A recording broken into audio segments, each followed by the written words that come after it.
Tonight, on The Wrap, the Prime Minister fights for survival with an apology over Lord Mandelson. Sorry for having believed Mandelson's lies and appointed him. But Sir Keir Starmer's words failed to silence his critics. Dissent among Labour backbenchers is growing as opposition leaders unite to tell the Prime Minister his days are numbered. So can the PM hold on, or will the Peter Mandelson crisis be his undoing? We're getting round the corner. Have you pressurised the police to start investigating? Yep. The King is questioned over former Prince Andrew's links to Jeffrey Epstein.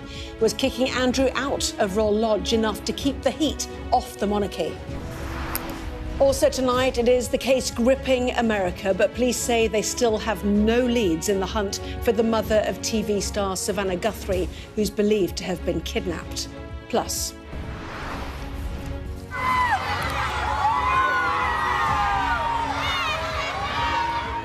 Snoop Dogg is cheered as he carries the Olympic flame through Milan, but the organisers of the Games tell us why they hope jeers won't greet the rest of the US delegation. We discuss the day's biggest stories with Steve Richards and Dame Penny Mordaunt. Plus, a first look at the front pages of tomorrow's newspapers, including how they're covering the Prime Minister's predicament.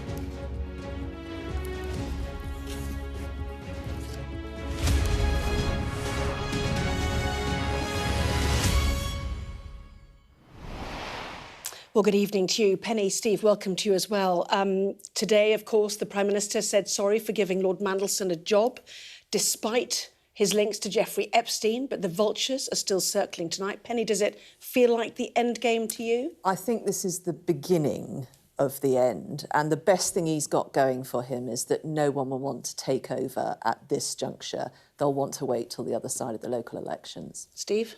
I agree with that, but he needs to show his Parliamentary Labour Party very quickly that he's learned the many lessons, and there are lots of lessons, from the Peter Mandelson saga. And if he doesn't, he's in deep, deep trouble. Well, there is certainly plenty to talk about tonight. Sir Keir Starmer said Lord Mandelson had lied repeatedly to him about the extent of his relationship with Epstein, but he's facing growing fury in the Labour Party over the crisis, and opposition parties are saying it is time for him to go. So just how much trouble is the Prime Minister in? Take a look at this from our political editor, Beth Rigby. Mandelson knew Epstein, but none of us knew the depth and the darkness of that relationship. Once the PM's man in Washington, now his gravest threat. He portrayed Epstein as someone he barely knew. Keir Starmer's decision to put Mandelson back into his government has left the PM fighting for his own political life. No one is above accountability. The gravity of Starmer's predicament made plain as he came to Hastings to deliver an apology to Epstein's victims. I am sorry. Sorry for what was done to you. Sorry that so many people with power failed you. Sorry for having believed Mandelson's lies and appointed him. And sorry that even now you're forced to watch this story unfold in public once again. His simmering fury barely below the surface. He knows Mandelson might prove a wrong he cannot right. Prime Minister, we can all hear your anger, your regret, and most importantly, your apology to victims. But look, whatever he said or didn't say, it has proved a catastrophic error of your judgment to put him back into your government. Some of your MPs believe you must take responsibility for this in order to restore trust in politics. And some are saying publicly now that you should stand down because your positions become untenable. Why are they wrong? Well, Beth, as I've said a number of times, I regret the decision to appoint Mandelson as ambassador. He was asked questions about the nature and extent of his relationship with Epstein, and he told lies. And Starmer's message to his MPs who think he can't go on? I understand their anger and frustration. They are angry about his association with Epstein, as am I. We must remain focused on what we were elected into government to do, which is to change this country for the better for millions of people. Opponents trying to use the moment to force change at the top of number 10. It is now up to Labour MPs to do the right thing. I know there are many of them who are horrified by what has happened. They might now expect the Prime Minister to take responsibility, but we know he won't. He will have to be dragged out of number 10. If they want the change they know the country needs, let's talk seriously about a vote of no confidence to force the moment. Even allies asking if time is up. But it will bring him down unless he takes the action which is really necessary for him to take, and that's this. He's got to stop blaming Mandelson and saying, he lied to me. Peter Mandelson was called the Prince of Darkness. It's not a secret that he was a bad person. Why on earth did Peter Mandelson even get in the room to be considered for this ambassadorship? That is a question many of his MPs are asking. The mood in the party is mutinous. One minister told me they did not think he could survive, saying the party is simply too upset. Another, when I asked about a possible challenge, simply replied, temperatures are running high. Starmer is clearly fighting for his political survival. The passion and the fury today was palpable. But for all of that, there is a terminal gloom descending on his premiership, that from this crisis, there is simply no way back. But as for what comes next for the Labour Party, that's unclear. All the conditions are there for a challenge to his premiership, but for now, his cabinet choose to sit on their hands. The Prime Minister will hope his apology was heard not just by his MPs, but people across the country, and that it has bought him some time. But he knows too that his future is far from certain, and it's beyond his control. Beth Rigby, Sky News. Well, we've been joined here by our chief political correspondent, John Craig, but I'm going to start with you, Steve. What are you hearing from the Labour Party about the survivability of this for Keir Starmer?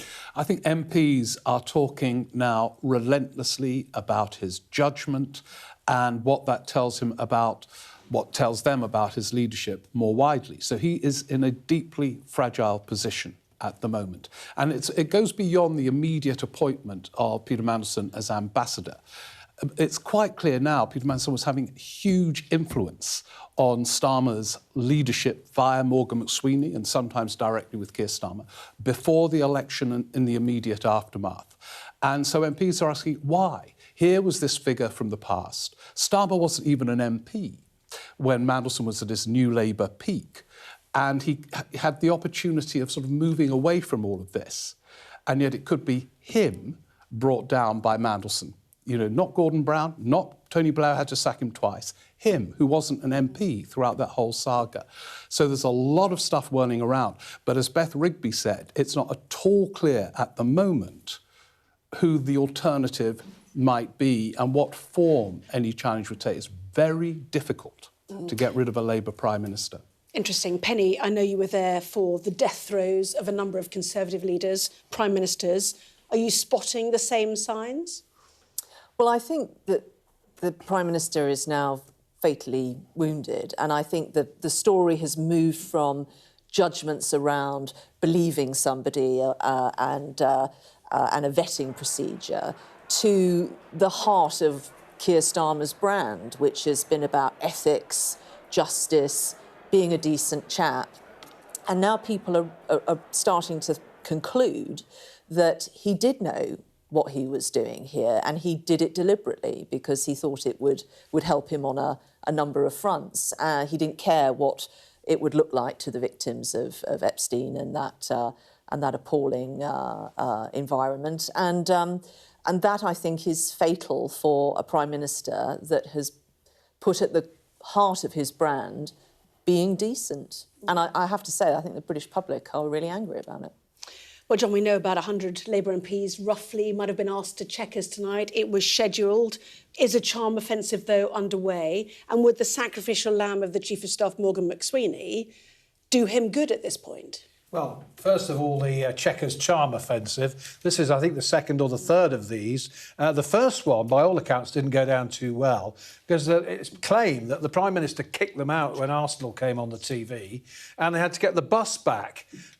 They were invited to take spouses or anybody they like, any guests they like, a +1. Apparently, the invitations were like wedding invitations.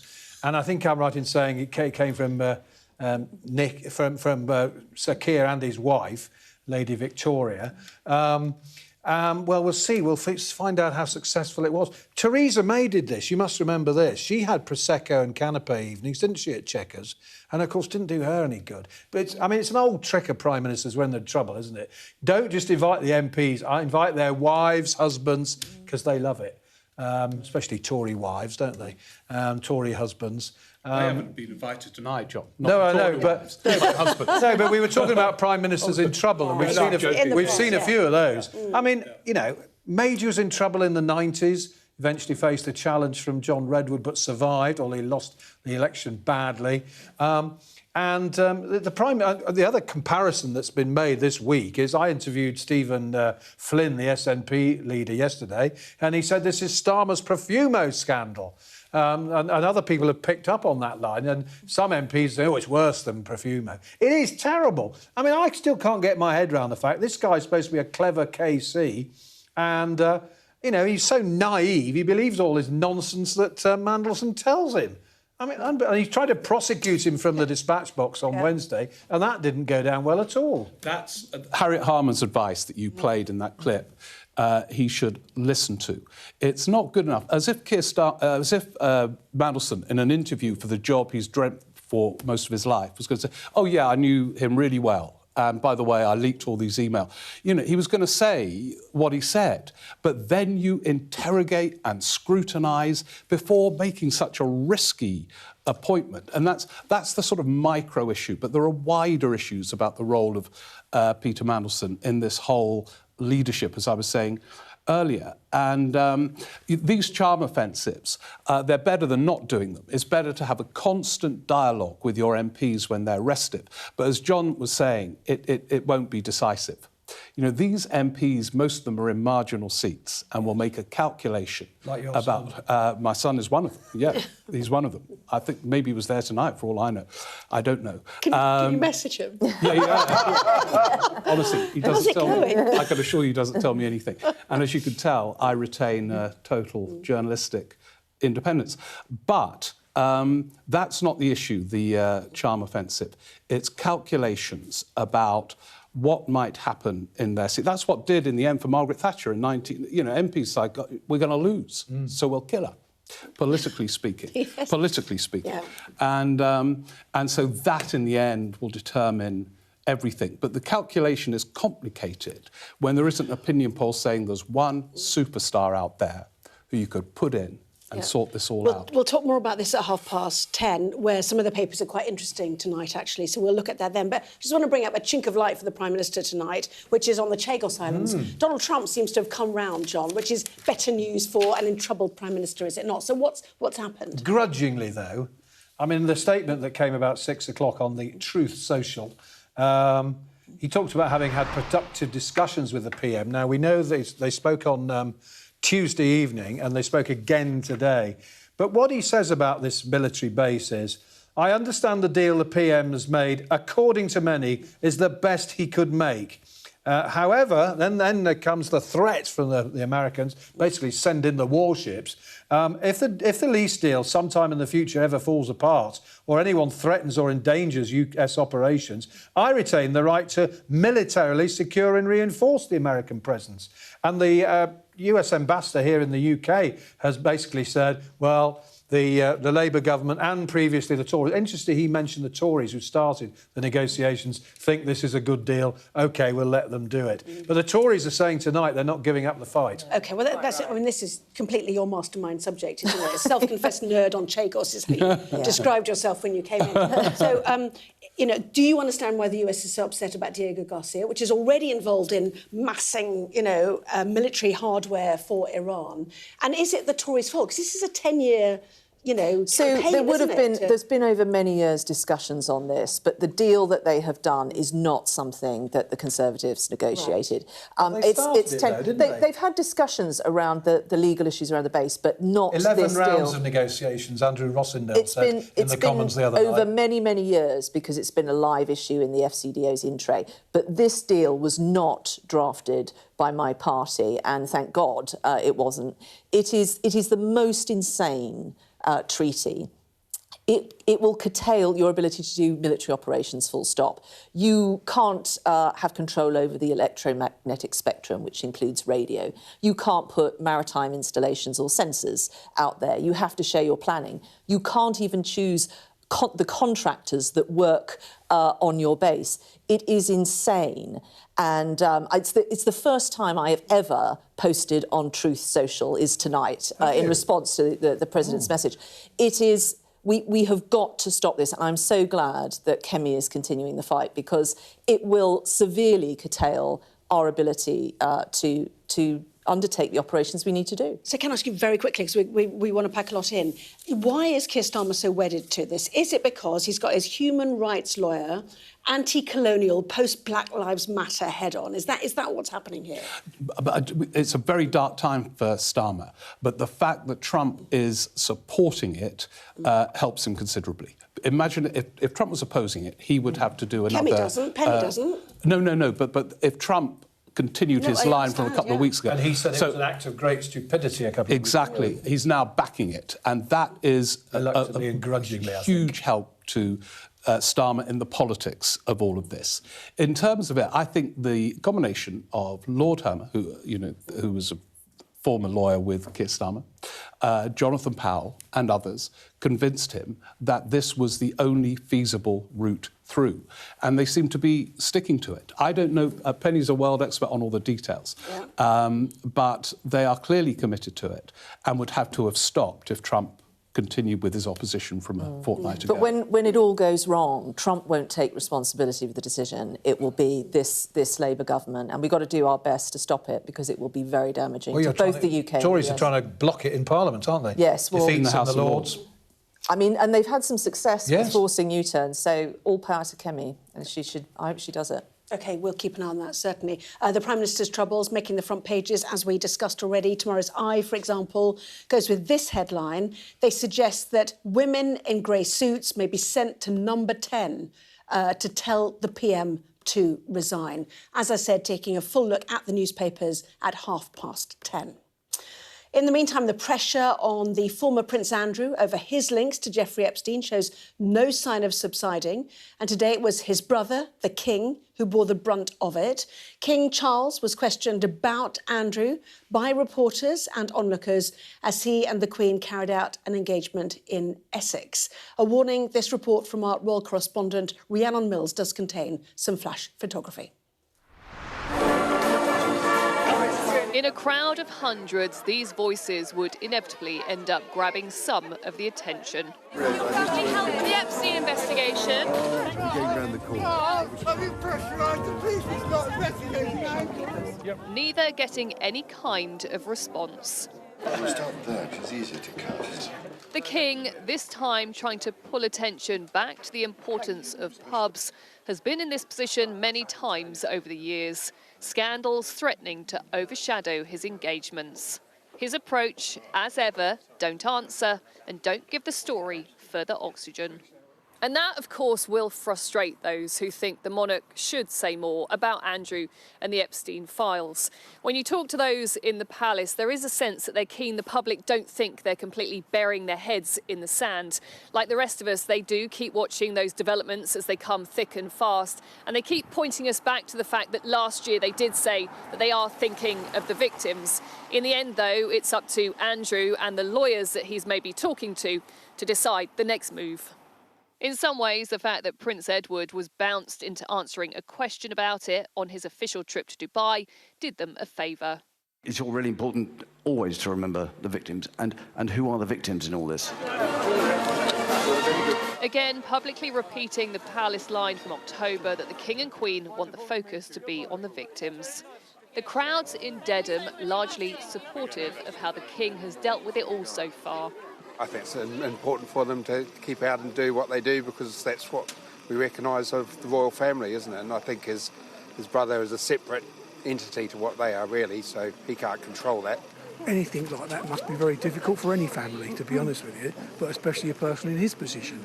I think he's very brave to do so, and he's upholding the values of his family. Very nice to see you. Thank you so much for coming. No, thank you. Very nice to see you. For the whole family, the drip of revelations continue to be a distraction.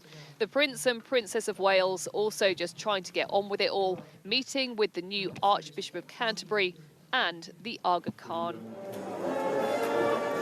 They know they can't prevent the heckles and shouts from becoming a story, but any response from the king, should he decide to give one, would be much more consequential, and this would not be the place for it. Rhiannon Mills, Sky News, in Dedham in Essex. Well, I know, Penny, this is the first time we've seen the king since that massive tranche of Epstein emails was released. But do you have sympathy for the royal family? Did the king do enough, do you think, to get him out of Royal Lodge, get rid of all the titles? Have they done enough? I think what the king did on the basis of the information he had was unprecedented. I mean, it was very dramatic. Strip him of everything and kick him out of where he was living. I think we assume that the royal family have some inside scoop on all of these things, and of course they don't. They are reliant on what Andrew has told them, and they'll also maybe have some information because. And actually some papers I know are starting to pick this up because he will have had protection officers with him, which is another angle to all of this. But I don't know the king well, but I have worked a bit with him and Her Majesty, and I think they will be utterly appalled. We remember the sword, I have to say. I think there was a lot. You had a lot of contact at that point. Thoughts are with the victims in this, genuinely. Yeah, Steve, do you have sympathy for the king? I mean, being shouted at I by members of the have public sympathy with all these institutions who are not directly involved, who every night wonder what else is going to come out next. And it reminds me of the MP's expenses thing, where every night the Daily Telegraph had new revelations and the leaders of the various parties had to wait for that first edition to think, is this going to plunge us into chaos? Are we all right tonight? And there are various institutions here, America and elsewhere, thinking that each night. There are hundreds of thousands more to come, and they've only published half these emails. So it's a nightmare for these establishment institutions at the moment. Yes, I was doing this show for the expenses scandal. It was a busy time. That's all I remember as well. Oh, so, yeah. We keep an eye on everything from the Epstein files. But let's move on to a case which is really gripping America. It is the hunt for the mother of one of the country's leading news anchors who is believed to have been kidnapped. Well, this is how Savannah Guthrie appealed to her mother's captors. Our mom is our heart and our home. She is 84 years old. Her health, her heart is fragile. We too have heard the reports about a ransom letter in the media. As a family, we are doing everything that we can. We are ready to talk. However, we live in a world where voices and images are easily manipulated. We need to know, without a doubt, that she is alive and that you have her.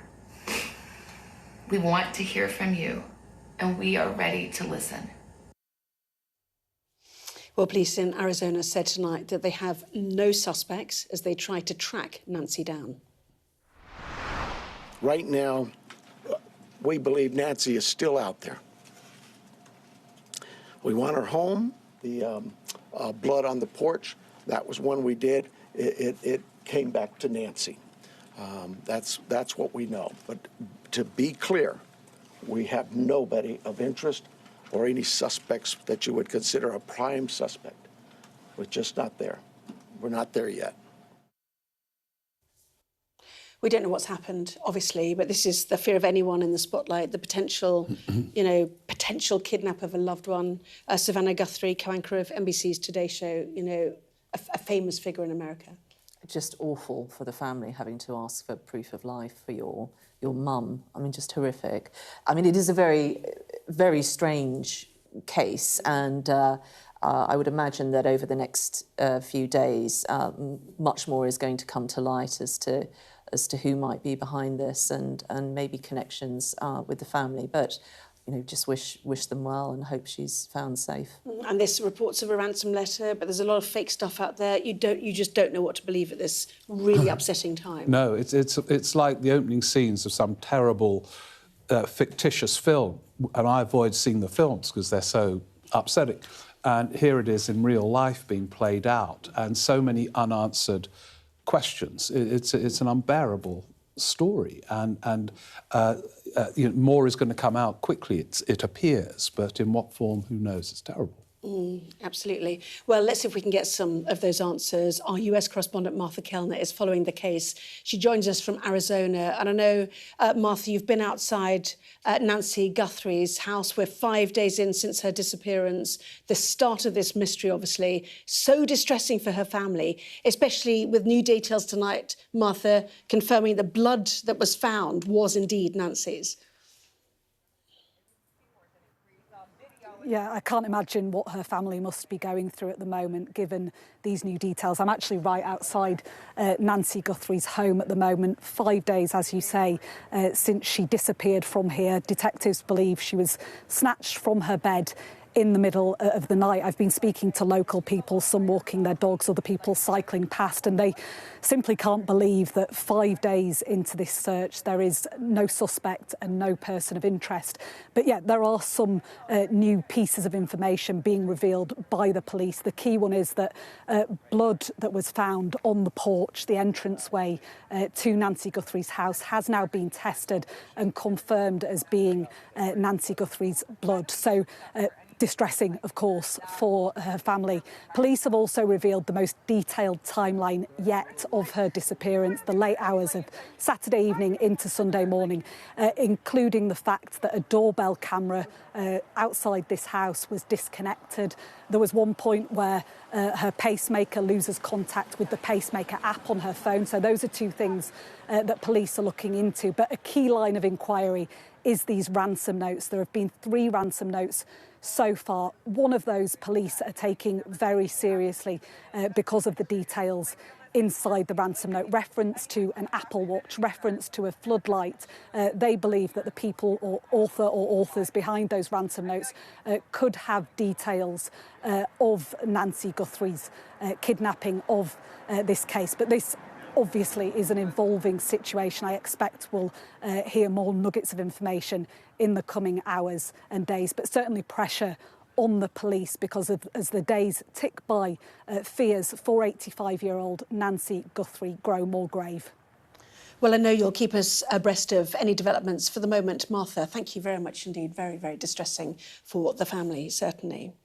Well, coming up next, we will take a full look at what's making the front pages of tomorrow's newspapers. Back in a moment.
What's the best thing about being a Sky News presenter?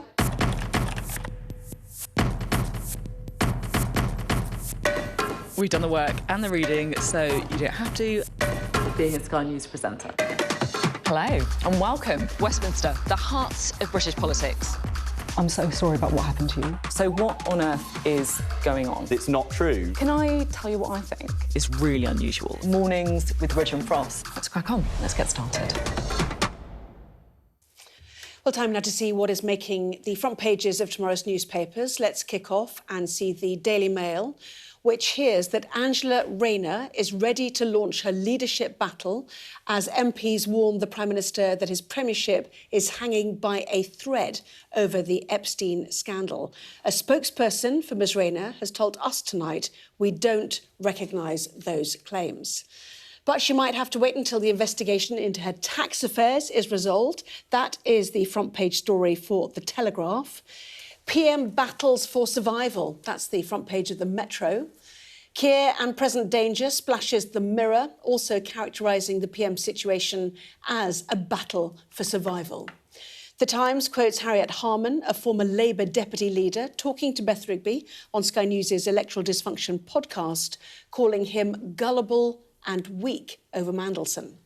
The Eye writes that Labour MPs are considering sending a delegation of senior female MPs to Starmer to tell him to resign. The Guardian leads with Starmer facing mounting pressure to remove his Chief of Staff, Morgan McSweeney, who many blame for Mandelson's appointment to the US ambassadorship. The Financial Times focuses on the Prime Minister's apology to Epstein's victims. The spy who failed me, the Star calls the PM desperate as it reports on him blaming Britain's spies while facing a backlash over Mandelson. And away from all of that, the Express leads with a report that daily statins are safe for millions to take, or millions more even. And The Sun runs an exclusive on Wayne Rooney's son, saying he's been offered a Man U contract. Should we go to how the newspapers are covering the Epstein, Mandelson, Starmer issue? The Mirror, Steve, Keir and present danger. You could say that. Yeah, well, what a range of headlines, you know, sort of 18 months into a landslide government, and you've got this frenzy over the leadership. But the headlines are really interesting because they reflect the complex reality of the frenzy. Is he in deep trouble? Yes, obviously. Does Angela Rayner want the job? Almost certainly. And it must be intoxicating for her because if she were to stand, she would probably win, given the Labour membership. So she's bound to want it. But then, and Penny lived through many of these in the Tory years, there are the obstacles. So in The Telegraph, they say, well, yeah, she wants it, but she needs to wait for the tax investigation to be over. And then others want it, but we know they, you know, Andy Burnham's not in the House of Commons. Ed Miliband has fought an election and lost. And so there are these issues around the potential candidates. Wes Streeting is another. Did the fact that he was once a fan of Peter Mandelson before all this was out become a problem? So there are always reasons why they might not at any given time. But at the same time, Number 10 reading all of this will think, how do we ever get any authority back, given the whirling speculation about the leadership? But you've talked there about the prospective challenges. But as you pointed out earlier, if they just wait till the May elections happen, let Starmer own that, come back with a clean slate, it seems a more sensible plan, doesn't it, if you really do want to unseat this Prime Minister? So I used to have a military assistant who had a brilliant expression, which was, "Ma'am, none of us are as stupid as all of us." And the problem with this is that the Parliamentary Labour Party doesn't get together and say, right, what do we want to happen and how are we going to organise it? And that's not how these things work. You're going to have some people, and it looks like, particularly Labour women, who I think will probably feel very aggrieved. Well, you're talking about the Eye, so let's have a look at that while you're talking, but do carry on. Very aggrieved. I think this really, what's happened really grates with women, because I think a lot of people feel that, Keir Starmer made these decisions with, if not full knowledge, quite a lot of knowledge about what Mandelson was doing and the nature of his relationships with Epstein. And it didn't matter what the victims would have thought in the wake of him being appointed to this very senior position.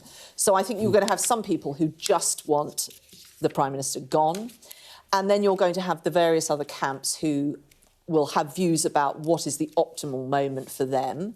And clearly Rayner, given her personal difficulties, will be trying to push that out. I mean, the tax situation, that is dealt with separately and independently from government. It would be, although who knows, given what's recently happened, but it'd be absolutely inappropriate for Number 10 to try and get involved in controlling that issue and that inquiry. It's a personal matter, and they shouldn't be nowhere near it. So they're not going to be in control of that timetable. But that's why you're going to just see, I think, unfortunately, chaos. And ultimately, this is terrible for the economy, it's terrible for business, volatility, uncertainty about what's happening. It's just horrible for the country. Yeah. Well, let's talk about those two papers you've both referenced. One is the Daily Mail. Rayner, I'm ready to go. Angela Rayner has told friends she's ready to launch a leadership campaign. The former Deputy Prime Minister, who has quietly amassed, they say, £1 million war chest, gave Sir Keir Starmer a bloody nose on Wednesday. I know Politico have actually said it was other people who did that and not Angela Rayner. Tonight, her people have put out a statement to us, in fact, suggesting that they do not recognise those claims in on the front page of the Daily Mail. And in the meantime, the Daily Telegraph, Rayner tilt at Number 10 hit by this tax inquiry. We remember the stamp duty issues, as you said, whether she could have a go at the leadership while that is still hanging over her, whether in the public's view she's been damaged by that. These are all questions, I suppose. Yeah, and they would be reflected in a leadership contest if there were to be one. But if she's cleared by the HMRC in the investigation, I think that will then be the past, and she would be ready to launch a campaign. I think all the things that you've just said, although they sound contradictory, can be true.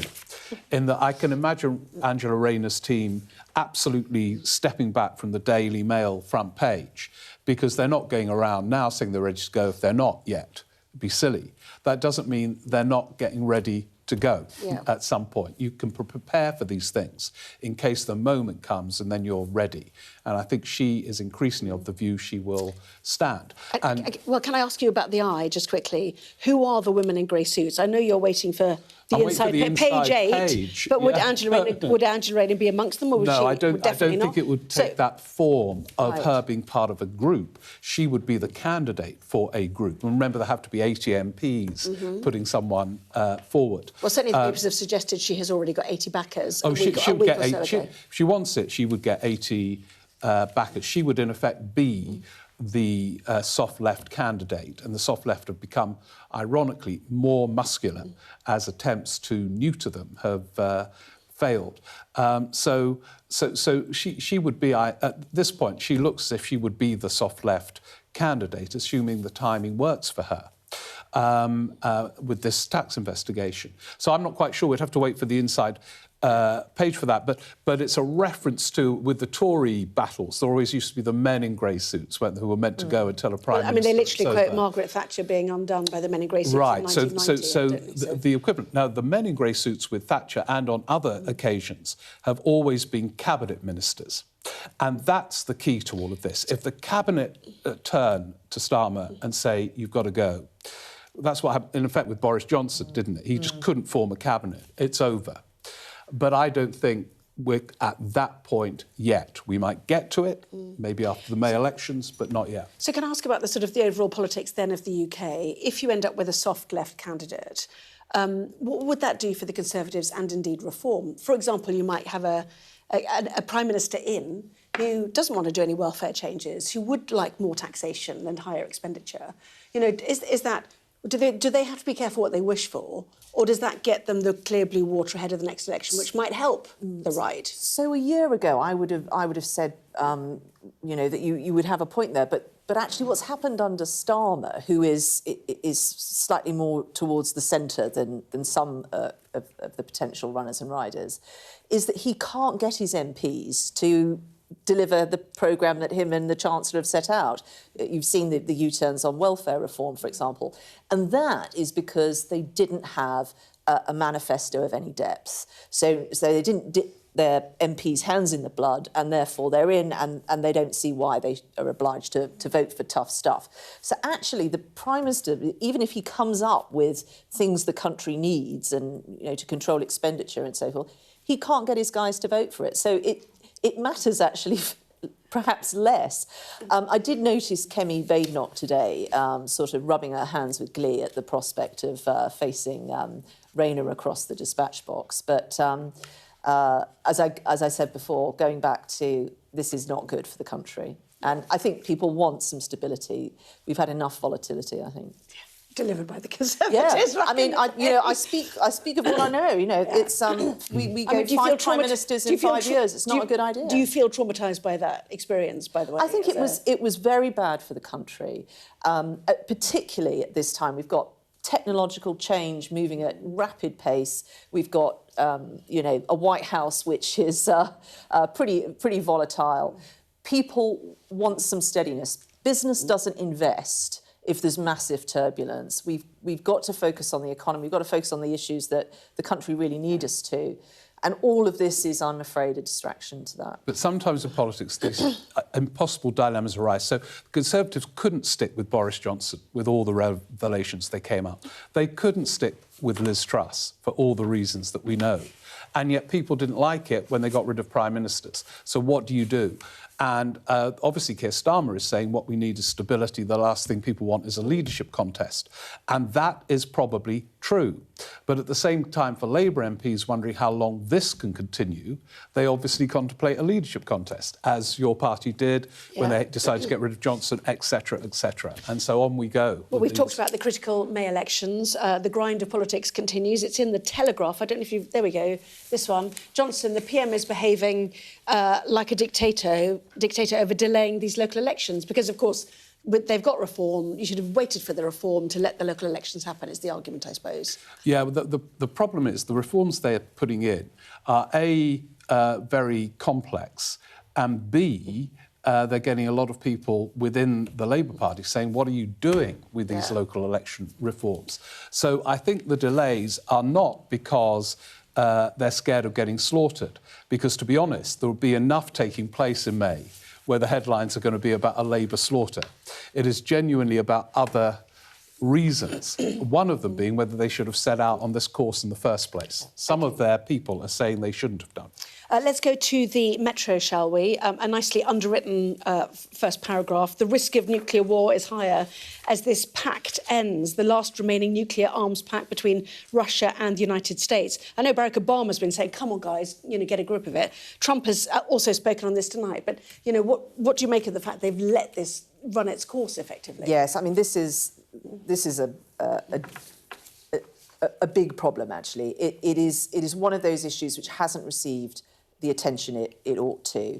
And how people might use these kinds of weapons is changing. When they first came on the scene, it was about first strike. It was about hitting a city and getting the upper hand. Then it evolved into second strike. So you had a standoff deterrent. It was, you dared not use them because of what would then happen. And that served us very well. Now we're getting back to the notion of first strike again, because you can use these weapons in new ways. For example, taking out all of your communications and causing chaos and many deaths. So this is all evolving and changing. And our doctrine about how we approach these things needs to also adapt and change. So lifting the limit on what weapons you can have is bad. I mean, there are some serious real-world consequences. It's not like these may not be used. So yes, I mean, this is the sort of thing America needs to be focused on. Well, interestingly, Trump has made a statement on that tonight. New START, a badly negotiated deal by the United States that, aside from everything else, is being grossly violated. We should have our nuclear experts work on a new, improved and modernised treaty that can last long into the future. So Trump's words on that. So rip it up and start again is his answer to that. Lots more still to come in the next part of our programme, including, are Americans about to get a hard time at the Winter Olympics? Back in a moment.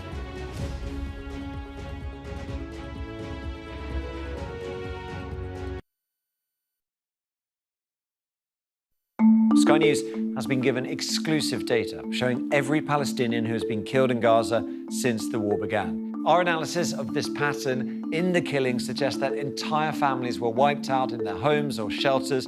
The data and forensics team is a multi-skilled unit dedicated to providing transparent journalism from Sky News. We located footage of the airdrop to a tent camp in central Gaza.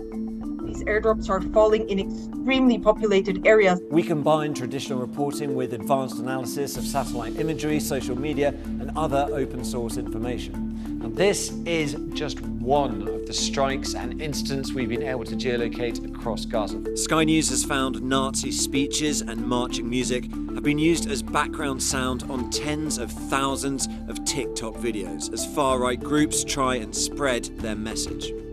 Sky News has seen 72,000 posts used in this way. There's no evidence yet of foul play at Heathrow. It shows weaknesses that enemies could take advantage of.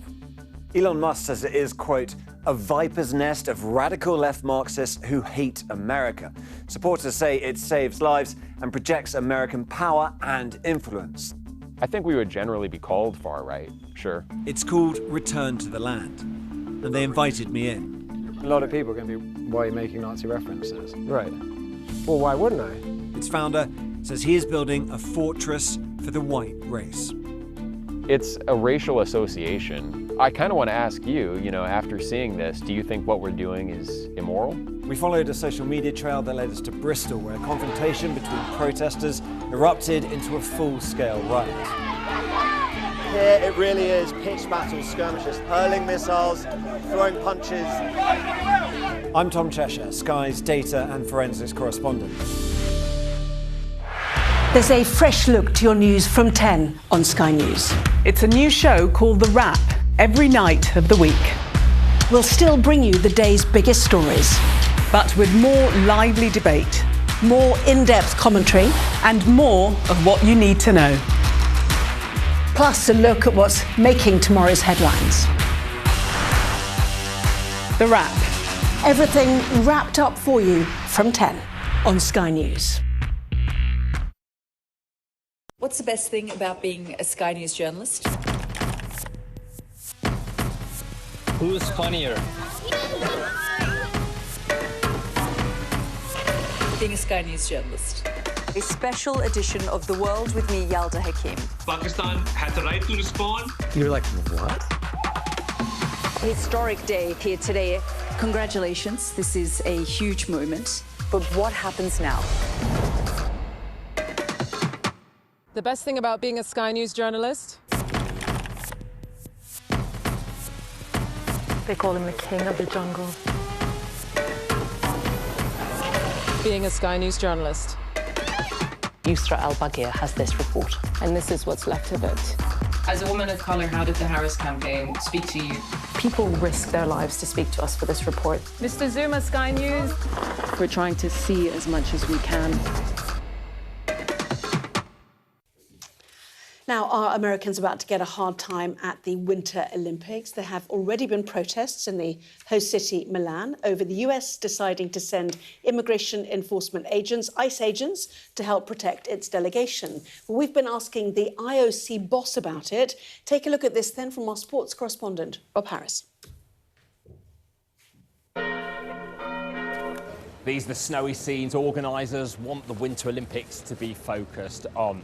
But more than 4 hours drive away from Cortina here in Milan, it could be a very different picture during these winter games because the geopolitical situation with anger against the United States is filtering in to the Olympics. And with ICE agents due here to protect the US delegation, it sparked protests here in Milan.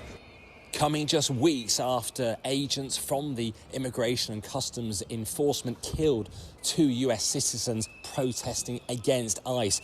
They'll be here protecting Vice President J.D. Vance and Secretary of State Marco Rubio for the opening ceremony. And it's something I asked the IOC President, Kirsty Coventry, about.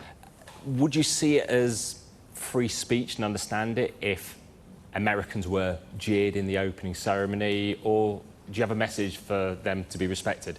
I hope that the opening ceremony is seen by everyone of an opportunity to be respectful towards each other, right? And so for me, I hope that the opening ceremony will be a reminder to everyone of how we could be, and that's what I think these games will also bring. One of the expected stars of these games will be an American, Lindsey Vonn, competing at 41 despite tearing an ACL just a week ago at an event. But what about Team GB? Well, they're targeting potentially a record 8 medals at a Winter Olympics. The previous best was 5. I'm really keen to kind of disrupt that natural order of the Winter Olympics and the kind of norm nations. But of course, like, winter sports comes down to so much jeopardy, and you get the wrong edge and that could be you out. Wrong side of the inch in a curling game, I know that firsthand, how difficult that can be. It is already a celebratory atmosphere here in Milan. The torch is here for the final part of the relay before the cauldron is lit on Friday.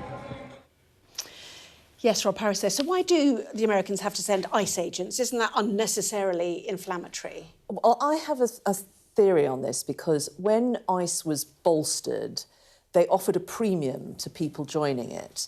And what happened was they had massive numbers of police officers and armed forces leave their jobs and become ICE agents because they were getting paid enormous sums. So it may be just a recruitment issue, and that they're short of people in other roles, potentially.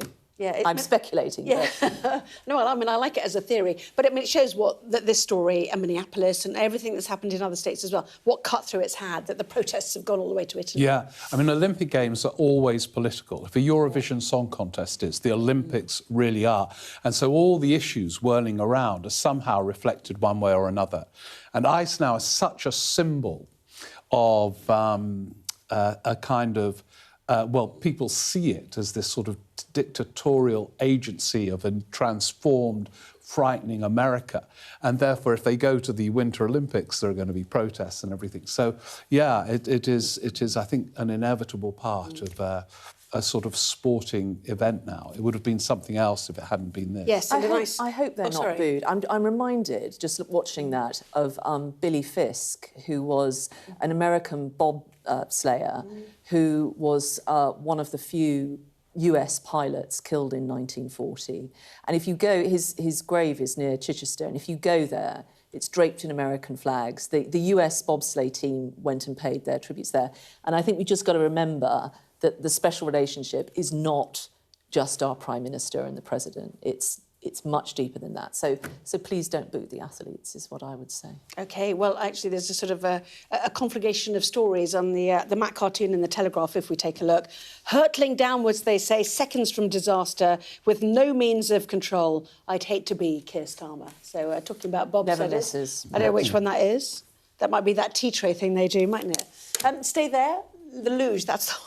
Yes. See you more for more of the papers and more of the news at 11. Right now, here's the weather. You're looking happy. Well, the forecast looks good. So you've sorted the travel insurance then? All Clear Travel Insurance sponsors Sky News Weather. Well, the weather looks unsettled again. Would you believe it, into the weekend, with spells of rain and hill snow bringing localised disruption. So a grey and wet start for many tomorrow, with snow on northern hills. It will be chilly away from the far south of England. Northern Ireland and central Britain will see prolonged, locally heavy rain through the morning, with hill snow turning increasingly back to rain. Elsewhere, expect widespread showers with further snow on the Scottish hills, but the far northwest looks fine. Chilly in the windy north, milder in the calmer south, and the afternoon will see more general rain spreading across southern Scotland, while the far south of England should dry up with some late brightness. So Saturday then will bring further spells of rain. Goodness me, we've had enough, but there'll be a better chance of drier and brighter interludes. Eastern England and the west of Ireland look most favoured. A bit milder, overall less windy in the north. Sunday looks unsettled too. I'm so bored of it, with more rain, most persistent across the windy northeast of Scotland. All Clear Travel Insurance proudly sponsors Sky News Weather. Had to turn around to avoid flood twice on my way home on Tuesday night, in fact. Anyway, lots more still to come in the next part of The Wrap with our guests tonight, Steve and Penny. Is the Prime Minister's job at risk over the Mandelson scandal? That and the rest of the day's news. Don't go away.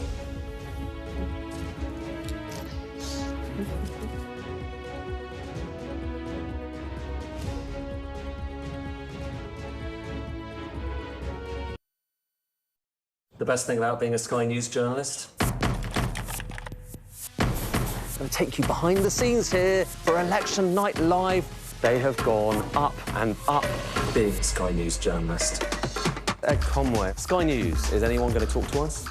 Mortgage rates did go up very sharply during your time in office. Here it is. First off, just the scale of what we're looking at.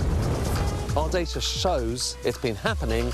Question is, why it hasn't been stopped. What's the best thing about being a Sky News presenter?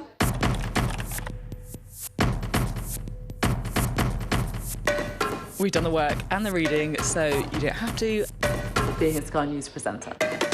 Hello and welcome. Westminster, the heart of British politics. I'm so sorry about what happened to you. So what on earth is going on? It's not true. Can I tell you what I think? It's really unusual. Mornings with Richard Frost. Let's crack on. Let's get started.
Tonight, on The Wrap, the Prime Minister fights for survival with an apology over Lord Mandelson.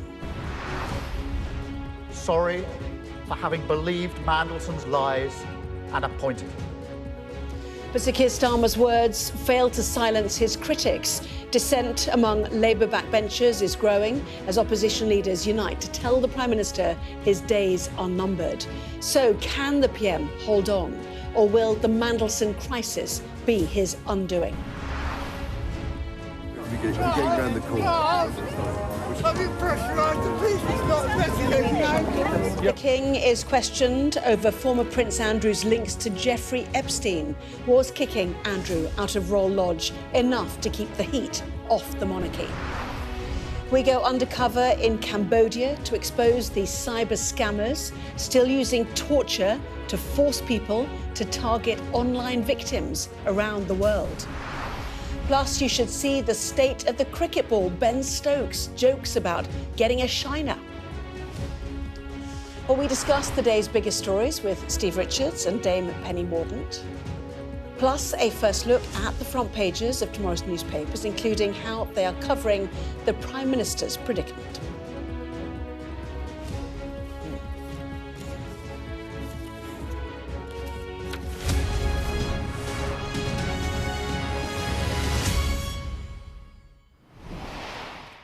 Well, good evening. Good evening to you, Penny and Steve as well. The Prime Minister has said sorry for giving Lord Mandelson a job despite his links to Jeffrey Epstein, but the vultures are still circling tonight. Steve, is this survivable for the Prime Minister? It's not at all clear. He's in deep danger, but there is no obvious candidate lurking yet. That might change. But I think, you were saying in the headlines, is this event itself going to do him in? I think speaking to Labour MPs, it's a sequence of which this is the latest. And there is unquestionably at the moment a sense that he's lost control of this big parliamentary Labour Party. And the public expression of that, in a way, is coming from people who are safe from ambition, like Harriet Harman, who's been very critical tonight, and a former Cabinet Minister, Lord Hutton, yesterday, who said he's got to go. Now, these are unusual voices to be expressing such criticism, but they reflect what a lot of other MPs who maybe aren't uttering it so overtly are thinking. So it's a very dangerous moment for him. Penny. I think this has been very, very damaging for the Prime Minister because, in part, his brand is so geared towards ethics, justice, being a decent guy, doing the right thing, even if it is politically difficult. And this story has moved from one about vetting procedures and judgment to people coming to the conclusion that actually he went into this with his eyes open. He didn't know everything that Mandelson had done, but he knew enough to know that it was probably a bad decision to put him in that job. And he did it because he thought it would be useful to have someone like that in that post. That's where most commentators are now, and I think that's where a lot of Labour MPs, I think that's particularly concerning to female MPs who, I mean, male MPs as well will be thinking of the victims of Epstein, but I think Labour women are collectively pretty formidable as a group, and I think that we wait to see what's in the innards of the eye, but I think that that there's a lot of upset amongst their ranks on this. Yes, we'll see the newspaper's reaction in just a moment, but we've heard from the Prime Minister today. What he said was that Lord Mandelson had lied repeatedly to him about the extent of his relationship with Epstein. But, as we heard, he is facing growing fury in the Labour Party over the crisis. Opposition parties, too, are saying it is time for him to go. So just how much trouble is the Prime Minister in? Take a look at this from our political editor, Beth Rugby. Mandelson knew Epstein, but none of us knew the depth and the darkness of that relationship. Once the PM's man in Washington, now his gravest threat. He portrayed Epstein as someone he barely knew. Keir Starmer's decision to put Mandelson back into his government has left the PM fighting for his own political life. No one is above accountability. The gravity of Starmer's predicament made plain as he came to Hastings to deliver an apology to Epstein's victims. I am sorry. Sorry for what was done to you. Sorry that so many people with power failed you. Sorry for having believed Mandelson's lies and appointed him. And sorry that even now you're forced to watch this story unfold in public once again. His simmering fury barely below the surface.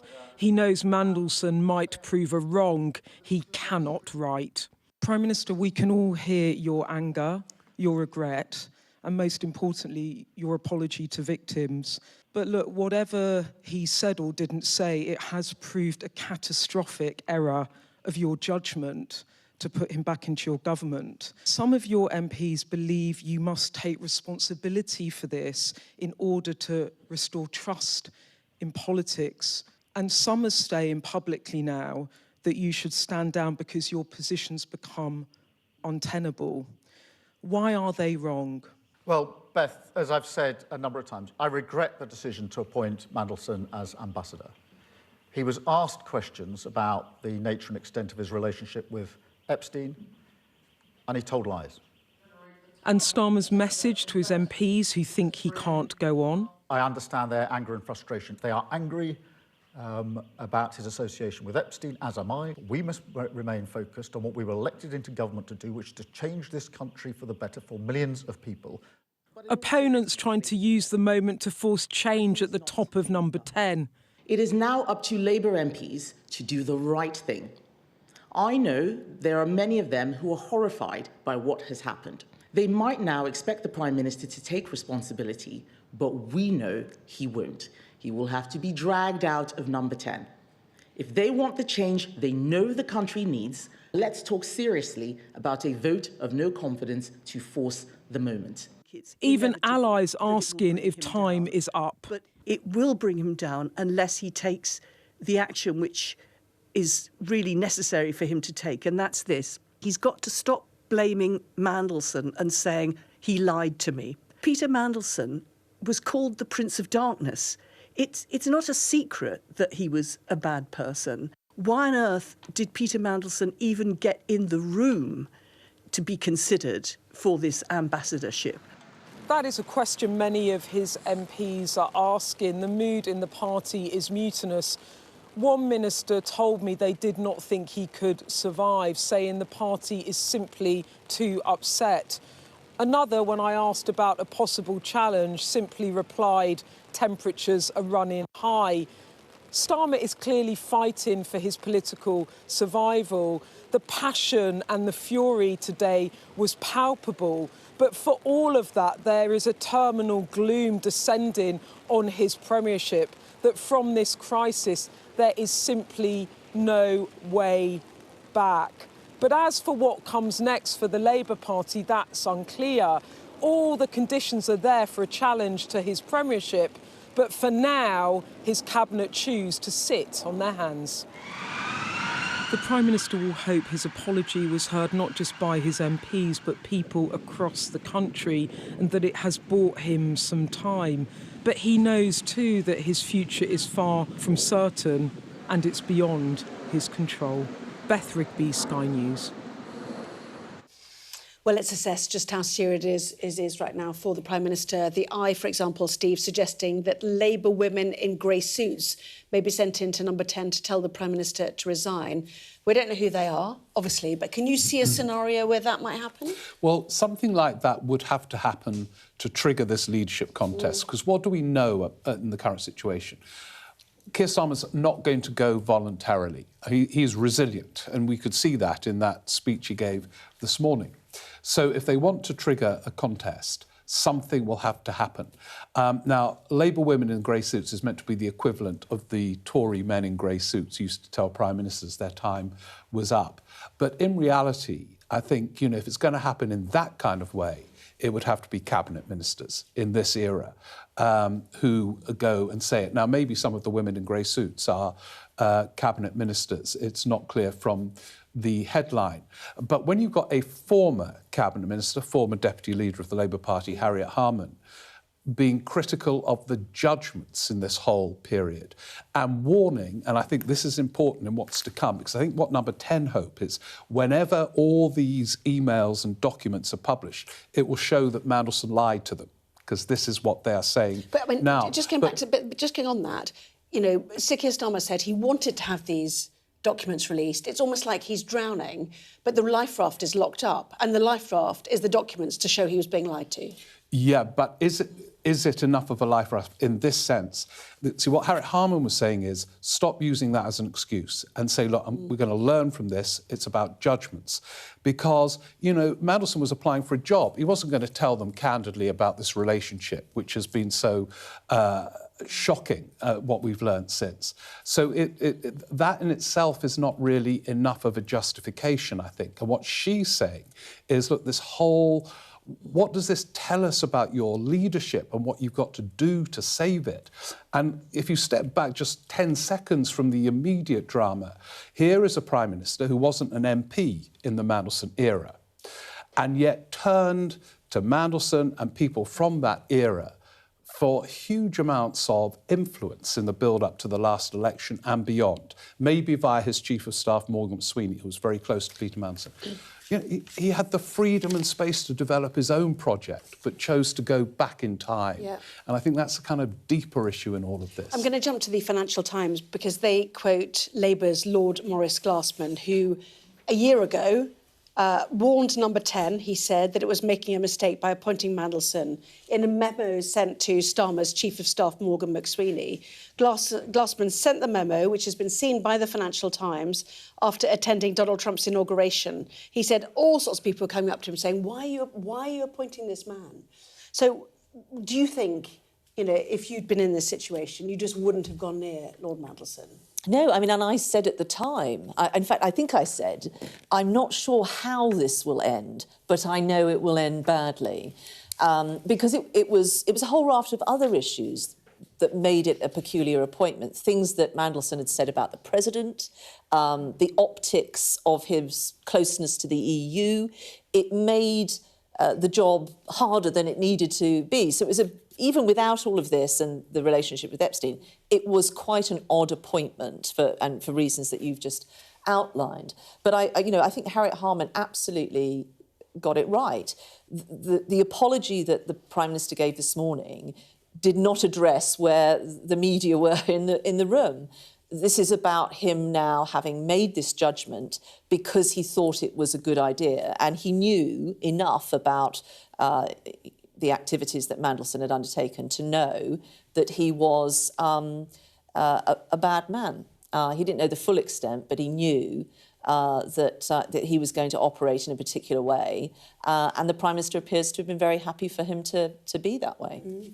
Let's go to the Daily Mail, but on the way through, also quoting Lord Glassman, who basically said that Lord Mandelson was so critical in the creation as the ideological architect of New Labour, that New Labour is now dead and everybody associated with it should effectively be silenced, including people like Tony Blair. So do you agree with that as we head to the Daily Mail, which is talking now about who might replace and who might challenge this Prime Minister? It's too sweeping. I mean, New Labour was quite a layered project. So, for example, Gordon Brown famously fell out with Peter Mandelson from 1994 onwards, when Tony Blair became leader. So Peter Mandelson had virtually no input in the development of New Labour's economic policy. Someone like Ed Balls, now a famous dancer and podcaster, had much more power over the crucial area of economic policy than Peter Mandelson. There were other people around Blair who had quite a lot of influence over policy. Blair had to sack Mandelson twice from cabinet. So I think the scale of his influence over New Labour has been mythologised.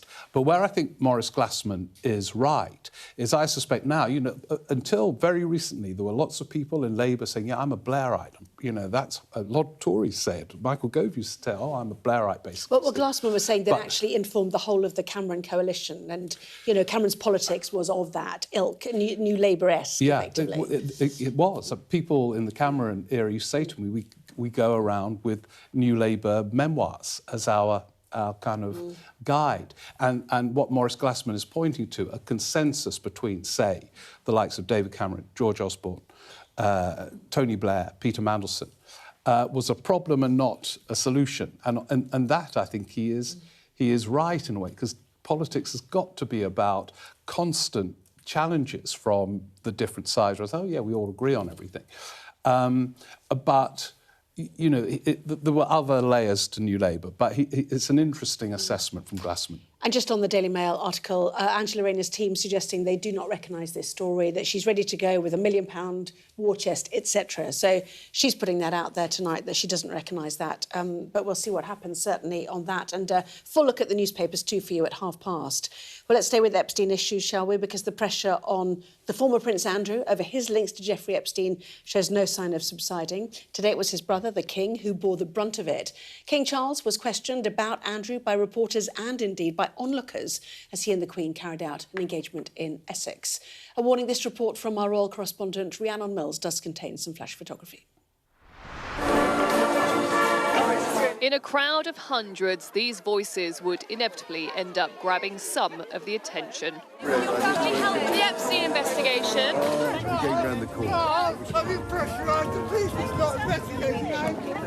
Neither getting any kind of response. Start there, 'cause it's easier to cut. The King, this time trying to pull attention back to the importance of pubs, has been in this position many times over the years. Scandals threatening to overshadow his engagements. His approach, as ever, don't answer and don't give the story further oxygen. And that, of course, will frustrate those who think the monarch should say more about Andrew and the Epstein files. When you talk to those in the palace, there is a sense that they're keen the public don't think they're completely burying their heads in the sand. Like the rest of us, they do keep watching those developments as they come thick and fast. And they keep pointing us back to the fact that last year they did say that they are thinking of the victims. In the end, though, it's up to Andrew and the lawyers that he's maybe talking to decide the next move. In some ways, the fact that Prince Edward was bounced into answering a question about it on his official trip to Dubai did them a favour. It's all really important always to remember the victims and who are the victims in all this. Again, publicly repeating the palace line from October that the King and Queen want the focus to be on the victims. The crowds in Dedham largely supportive of how the King has dealt with it all so far. I think it's important for them to keep out and do what they do because that's what we recognise of the royal family, isn't it? And I think his brother is a separate entity to what they are, really, so he can't control that. Anything like that must be very difficult for any family, to be honest with you, but especially a person in his position. I think he's very brave to do so, and he's upholding the values of his family. Very nice to see you. Thank you so much for coming. No, thank you. Very nice to see you. For the whole family, the drip of revelations continue to be a distraction. The Prince and Princess of Wales also just trying to get on with it all, meeting with the new Archbishop of Canterbury and the Aga Khan. They know they can't prevent the heckles and shouts from becoming a story, but any response from the King, should he decide to give one, would be much more consequential, and this would not be the place for it. Rhiannon Mills, Sky News, in Dedham, in Essex. This is very difficult, isn't it, for the remaining, royal family to deal with? Yeah, I was saying earlier, it reminds me of when the MP's expenses scandal came out. There was a different story each night, and it's a bit like that with these emails, where each night you're not quite sure where you're going to end up when you are identified or associated with some of the people who are going to feature on a near nightly basis. And there's clearly going to be more to come because people are still wading their way through those that have just been published, and that's just half the lot. So this story on many different fronts is just going to run and run. And the pressure continues from victims, lawyers, for Andrew Mountbatten Windsor to say what he knew.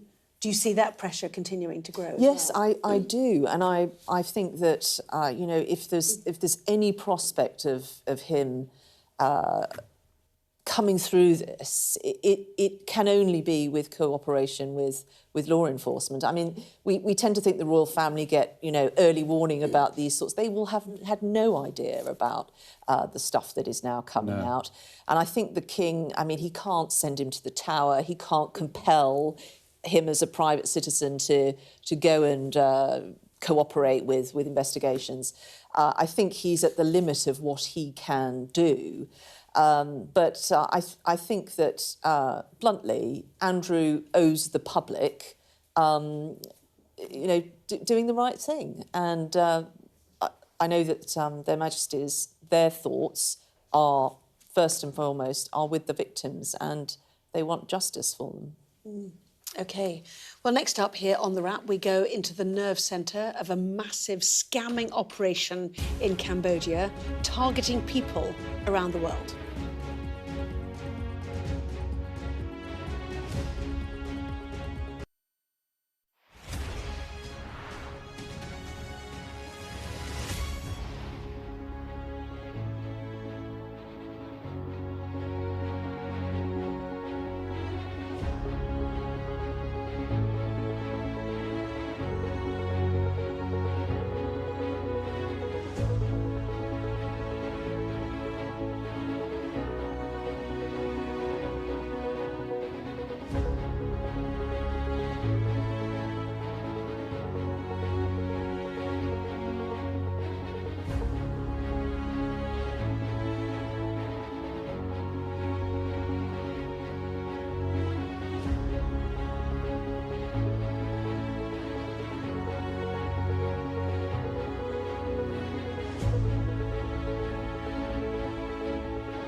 What's the best thing about being a Sky News journalist?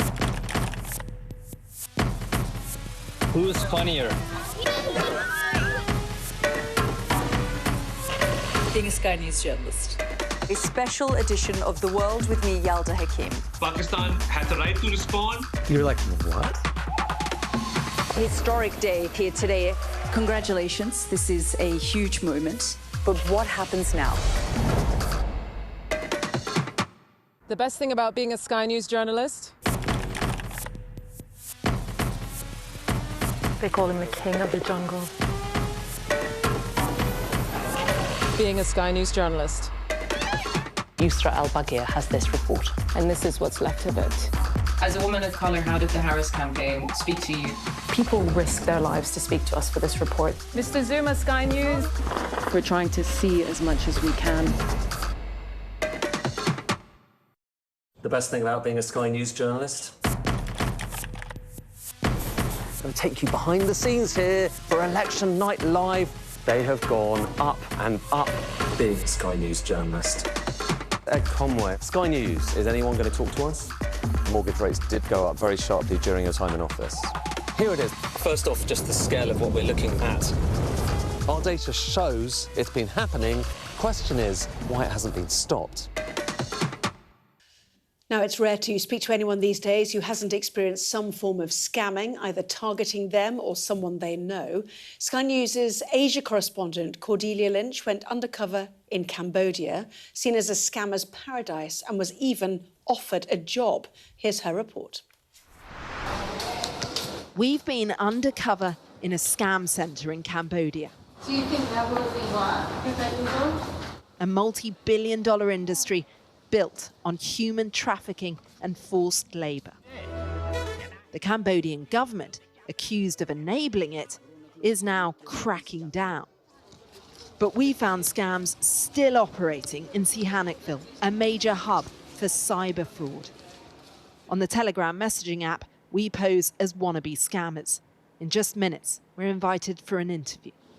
On the 31st floor of a busy building in room 115, we're told to read a script impersonating a legitimate US company. I'm reaching out on behalf of K-Force.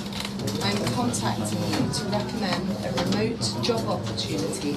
May I ask you if you are over 25 years old? The customer replies yes. And the police, they say, will tip them off before any raid. About the safety, right? Yeah, there's nothing to worry about it, because if there is anything happen, they're going to tell us beforehand, like a 2 or 3 days. The police will give us a warning. Yes. So you guys don't have to worry about that. Okay, so everyone will be safe? Yes. Okay. The real K-Force, based in America, confirmed this call centre has no connection to them, and they take fraud and the misuse of their name extremely seriously. The Cambodian government has asked Sky News for the location of the scam building so they can investigate. Many scam workers are trafficked, some tortured. Athena, who was recently freed, is from Indonesia. When we are work normally, the bosses just walk and playing with the electric shock around us. Electric shock? Yeah. And they can punch you with a chair also. It's an iron chair. Cambodian police have raided many scam centres. This is the abandoned Brother compound in Phnom Penh. Just look, rows and rows of desks with plugs. We've seen discarded computers elsewhere. And look over here, you've got pockets for the mobile phones which were confiscated by the scam bosses because they wanted their workers focusing. This board has tips on how to emotionally manipulate victims. Bonuses are promised alongside punishments. And there's CCTV cameras everywhere.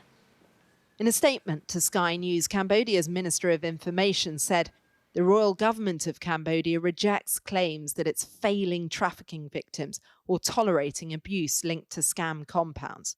Authorities have dismantled criminal networks nationwide, rescued foreign nationals, and coordinated repatriations.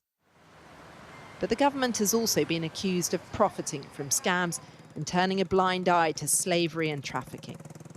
The big question is just how far it's really willing to go to crush such a colossal industry. Cordelia Lynch, Sky News, Cambodia. I mean, this is an effort on a massive scale, is it not, as we witnessed there from Cordelia's report? Yes, absolutely. And I mean, I think this affects an enormous number of people. We used to use a large chunk of the aid budget to combat international organised crime and exactly these sorts of things. We did a huge amount on child exploitation as well. And things like digitising criminal records in developing countries, which just help you crack down on this. But it is a massive problem, and the only thing that we can really do is to continually inform the public about how not to fall for some of these scams, which are ever evolving, unfortunately. Yeah, online crime, digital crime, scamming. It's the modern era's horror, isn't it? Let's be honest. It is a horror, and the scale of disruption is huge. I think you've experienced it quite recently. And we've been talking. Penny was talking earlier about the threat of nuclear weapons, which is a sort of familiar threat and has been for decades. Then you talk about cyber security and the need for the potential disruption in that area. But this scamming for individuals is very disruptive as well. And how, it's interesting that you spent quite a lot of the budget trying to address the issue. But in the end, I think it is up to us to be vigilant. I mean, that is the ultimate deterrent. If we don't respond, it won't happen. I mean, it happens I know people, actually every day someone says to me, oh yeah, I got this text, I nearly replied. So it is so everywhere. But it's data. It's how our data is sold on. Even with companies that are kosher. They're selling on our data. And I don't think it's listening to us. Our phones are listening to us. The tellies are. We're being watched more than we realise, aren't we? Yeah, I think this is a big challenge for politicians. We've got new kinds of companies now, and the natural monopolies of water companies, but also the tech giants that have all of these sneaky ways of making sure that your consumer choice is limited. And it's a whole raft of things. And I think that if we want, good customer service and we want to ensure that the consumer is king, there's lots that politicians need to do to really ensure that competition is working in the kind of the age that we're in now. Yes, and catching up as well, probably. It is 11:30. Should we take a look at the front pages of tomorrow's newspapers? Let's kick off, shall we, with the Daily Mail. It hears that Angela Rayner is ready to launch her leadership campaign as MPs warn the Prime Minister that his premiership is hanging by a thread over the Epstein scandal. A spokesperson for Ms Rayner told us this evening, "We don't recognise these claims." But she might have to wait until the investigation into her tax affairs is resolved. That is the front page of the Telegraph. The PM battles for survival. That's the front page of the Metro. Keir and present danger splashes the Mirror, also characterising the PM's situation as a battle for survival. The Times quotes Harriet Harman, a former Labour deputy leader, of course, talking to Beth Rigby on Sky News' Electoral Dysfunction podcast, calling him gullible and weak.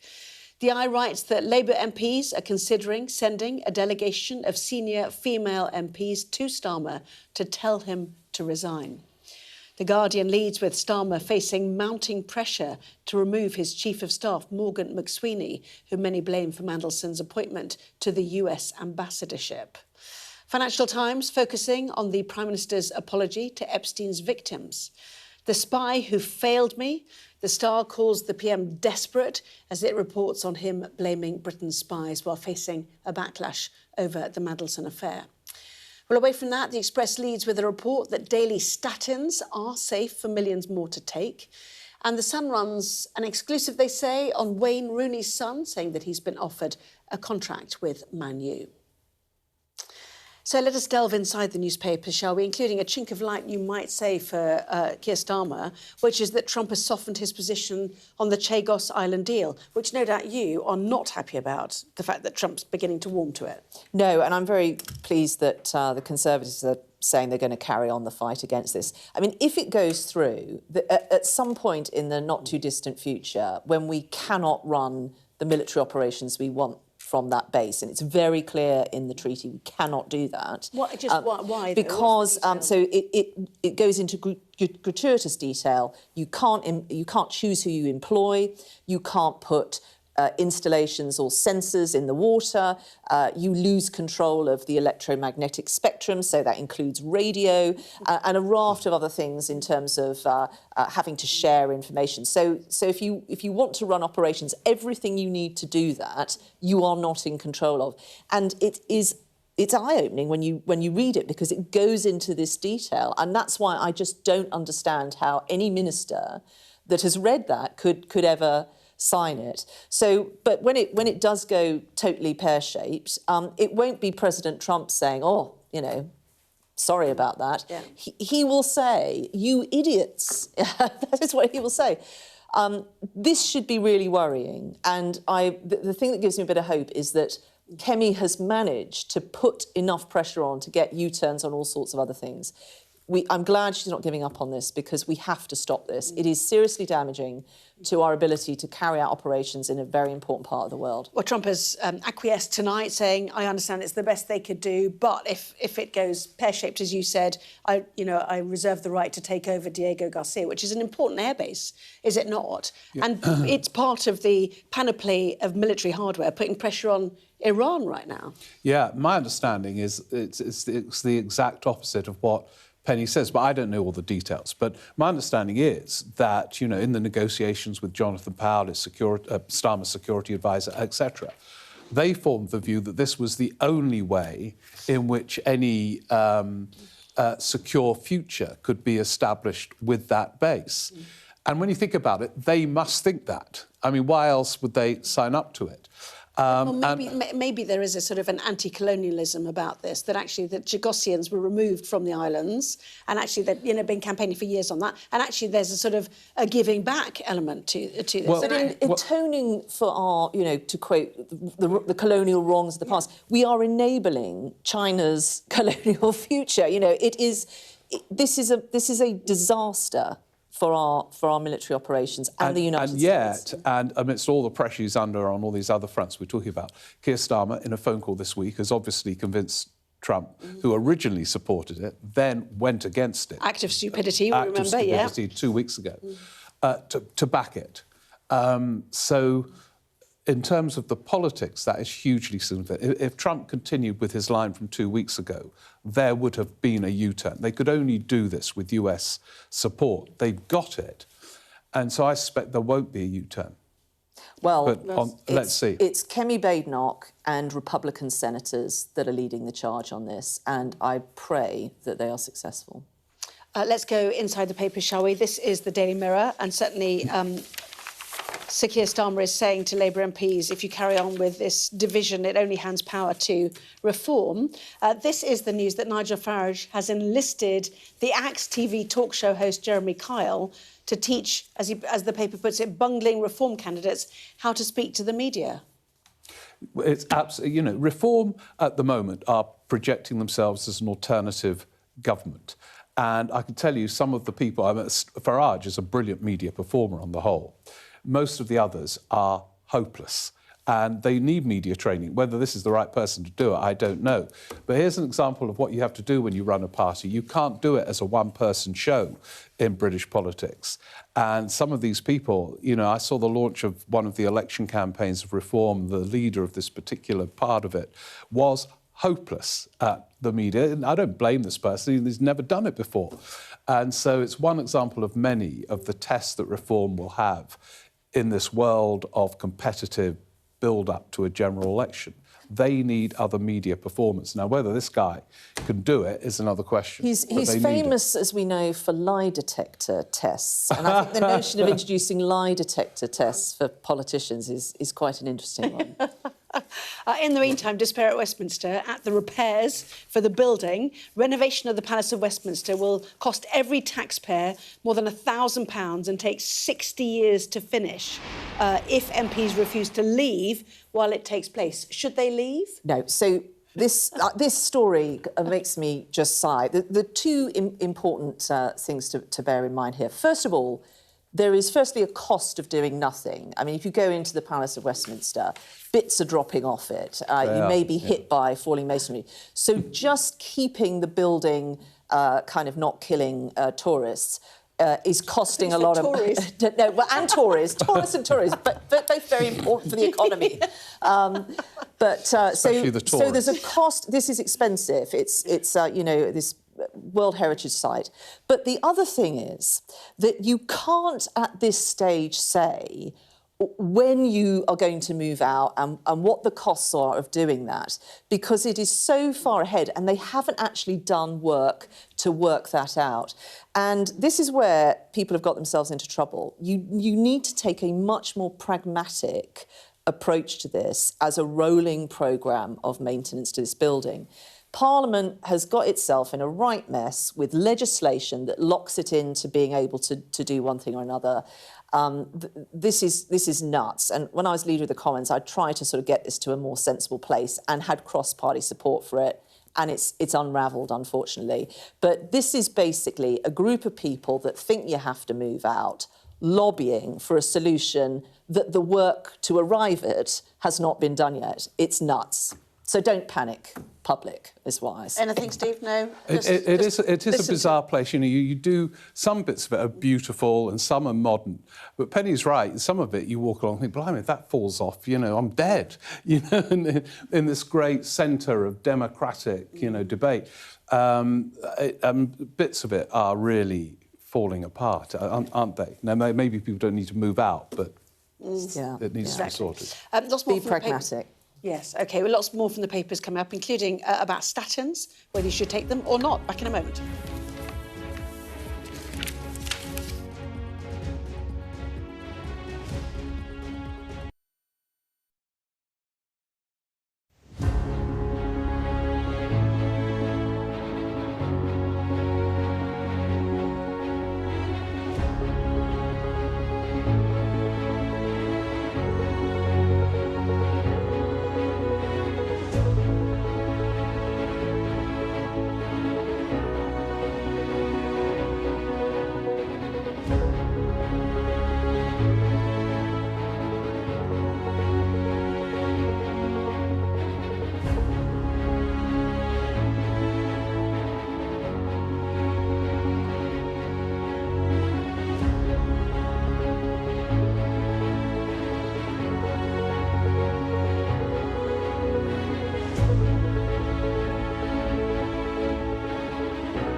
What's the best thing about being a Sky News presenter?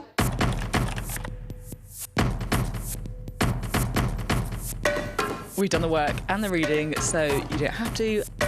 Being a Sky News presenter. Hello and welcome. Westminster, the heart of British politics. I'm so sorry about what happened to you. So what on earth is going on? It's not true. Can I tell you what I think? It's really unusual. Mornings with Richard and Frost. Let's crack on. Let's get started.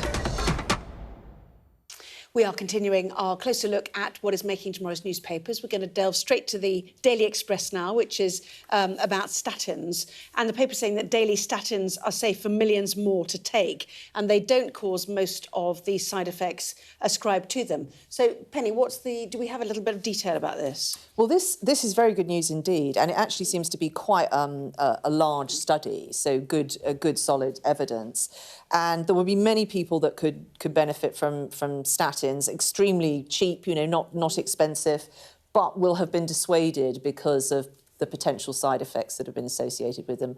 Everything from poor mental health to other, serious physical ailments that disproportionately will affect other groups of people. So it looks like this is actually a really good piece of work. I think it was published in The Lancet, and won't cost the NHS very much and is likely to save it quite a bit of money. So, cracking. Yeah, interesting actually, because there's a lot of social media commentary about actually cholesterol is really good for you, it's good for your brain, but it tends to be the anti-vax lot who are putting that out. So it's quite an interesting area of study. Mm-hmm. In the meantime, let's go to crotch jabs. I look at Steve, but I don't know why. Because I think, Penny, you might be the expert on this. Yeah, well, Penny's done statins, and you're giving me crotch jabs. I'd have preferred statins, to be honest.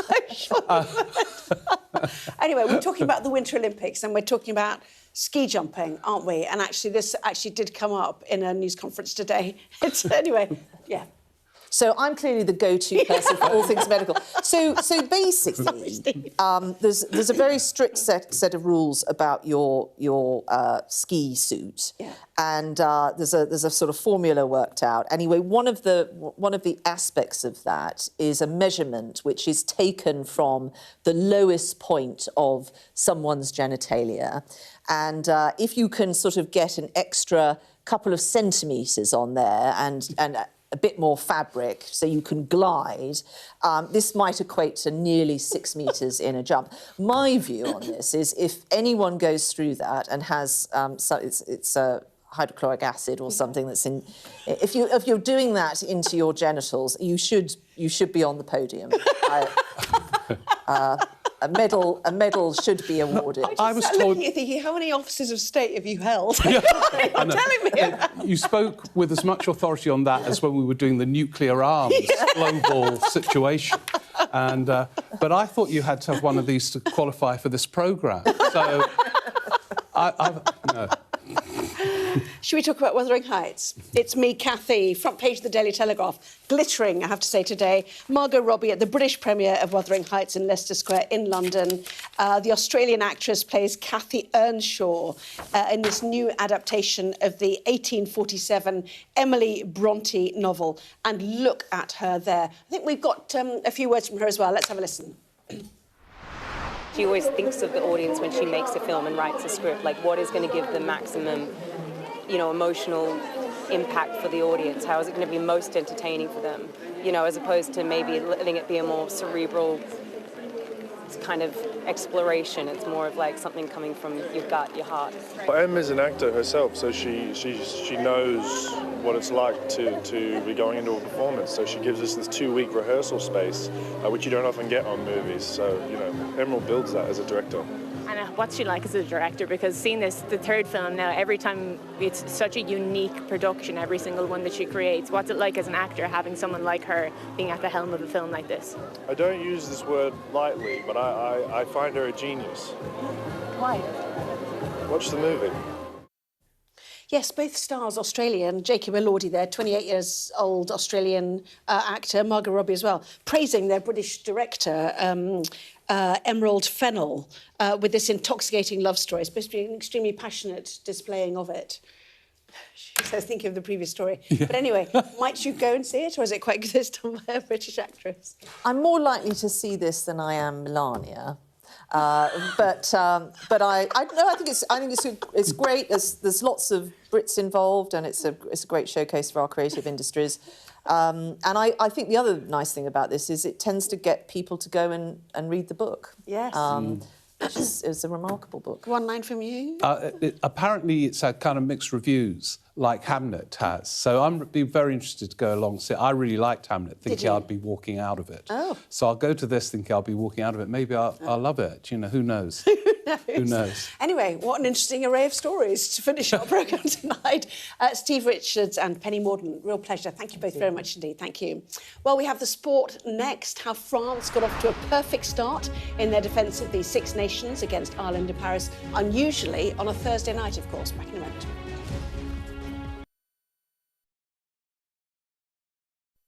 Sky News has been given exclusive data showing every Palestinian who has been killed in Gaza since the war began. Our analysis of this pattern in the killings suggests that entire families were wiped out in their homes or shelters.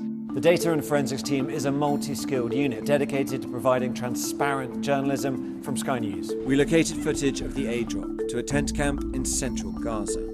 These airdrops are falling in extremely populated areas. We combine traditional reporting with advanced analysis of satellite imagery, social media, and other open source information. Now, this is just one of the strikes and incidents we've been able to geolocate across Gaza. Sky News has found Nazi speeches and marching music have been used as background sound on tens of thousands of TikTok videos as far-right groups try and spread their message.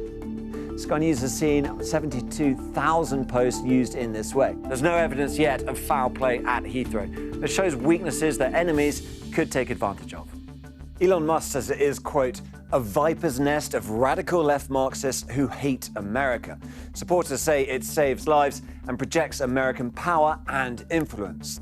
I think we would generally be called far-right, sure. It's called Return to the Land, and they invited me in.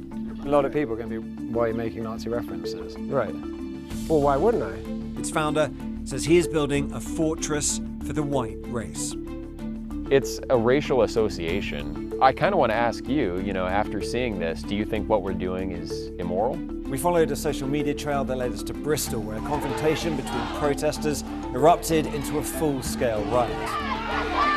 Here it really is pitched battle skirmishes, hurling missiles, throwing punches. I'm Tom Cheshire, Sky's data and forensics correspondent.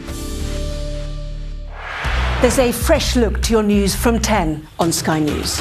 It's a new show called The Wrap, every night of the week. We'll still bring you the day's biggest stories, but with more lively debate, more in-depth commentary, and more of what you need to know. Plus a look at what's making tomorrow's headlines. The Wrap. Everything wrapped up for you from 10 on Sky News. What's the best thing about being a Sky News journalist? Who's funnier? Being a Sky News journalist. A special edition of The World with me, Yalda Hakim. Pakistan has the right to respond. You're like, what? Historic day here today. Congratulations, this is a huge moment. But what happens now? The best thing about being a Sky News journalist? They call him the king of the jungle. Being a Sky News journalist. Yusra al-Baghir has this report, and this is what's left of it. As a woman of colour, how did the Harris campaign speak to you? People risk their lives to speak to us for this report. Mr. Zuma, Sky News. We're trying to see as much as we can. Plenty of sports tonight. Let's get the details.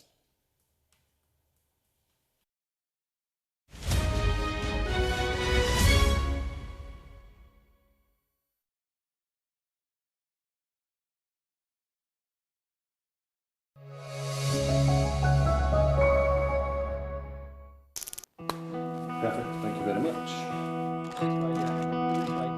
footballer's life is all about moving. I never had a problem with that because I was the one that was progressing in my football career. The Crazy Gang's welcoming committee were making sure their new arrival enjoyed a warm welcome. I'd had a small arthroscopy operation, and at that particular time there was a lot of clubs interested in me. But in a last-minute twist, Wimbledon learned John Hartson would not be moving as Spurs. John Hartson was last week tipped to be on his way across South London for £5 million. That seems a dead deal. I don't want to do any more medicals, to be honest. I can't pass a medical because of this knee. A downbeat John Hartson was rushed out of Ibrox today, having been given the worst possible news. We did not believe he was at the correct fitness at that particular time to go straight into the Champions League. Very seldom you see a player in the building walking around at a club and the deal isn't done. I'm starting to question myself. I'm starting to think, well, where do I go from here? The best medical he ever failed. I knew about his injuries, but that didn't matter to me because I think John had played 20 consecutive games for Coventry. I was going to an absolute giant in Celtic Football Club. Another season, another club for John Hartson. So I've proved that my knee's fine and my fitness is good. This was my complete say. I think he wanted to prove his fitness, and I think he wanted to prove Rangers wrong. And here's Hartson! Celtic fans hold John in the highest regard. Incredible serenity. Celtic Football Club, to me, is a very special place.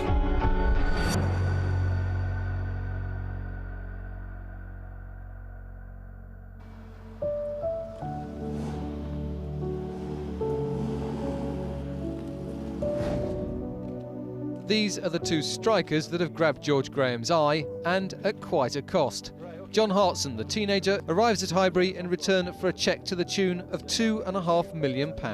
It's just brilliant for me, like, you know, it's just a dream come true, really, to come to a club as big as Arsenal. A lot of my career I've moved around. When you get offered to go and sign for big clubs, a footballer's life is all about moving and, you know, resettling, but I never had a problem with that. I went to Luton at 16 on a YTS scheme, progressed, and there was quite a few clubs interested in me at that time. It's just a new start for me, you know, I've just got to start fresh and just perhaps show people, you know, what I can do. I had 2 great years at Arsenal. They bid £2.5 million, which was a British teenage transfer record at the time. He was bought for a certain part of the team, a more physical side. By the way, how good was he in the air? We were good at set pieces, you know, and long throws, and that's what John was fantastic at. In out-and-out 9, that's exactly what John was. Arsene, this way, please. Arsene Wenger came in, and I remember Arsene.